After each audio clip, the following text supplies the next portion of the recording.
Alpha public school, Indian oil petrol pump के सामने, Raipur road, Mungeli.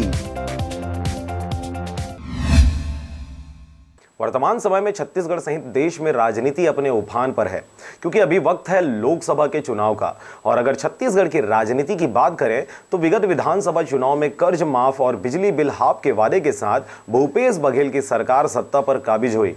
इसी के मद्देनजर कांग्रेस पार्टी छत्तीसगढ़ के 11 सीटों पर कब्जा करते हुए अपनी जीत को लेकर आश्वस्त नजर आ रही है।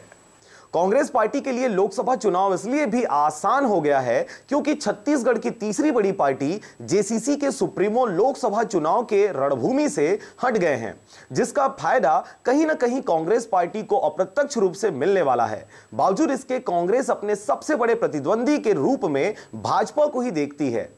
बिलासपुर लोकसभा में कल हम लोगों ने नामांकन दाखिल किया है और इस बार जो कांग्रेस पार्टी की स्थिति है बहुत ही मजबूत है। जो भारतीय जनता पार्टी का 23 साल का जो पुराने जो जीते हुए उनके जो ओवर कॉन्फिडेंस था उसको भी ख़त्म करेंगे इस बार हम लोग।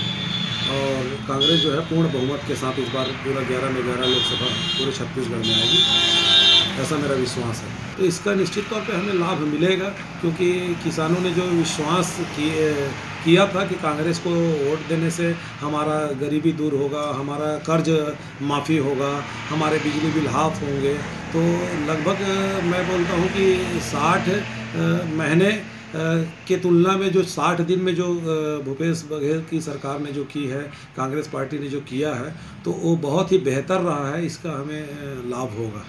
Thank you. लोकसभा क्षेत्र के प्रत्याशी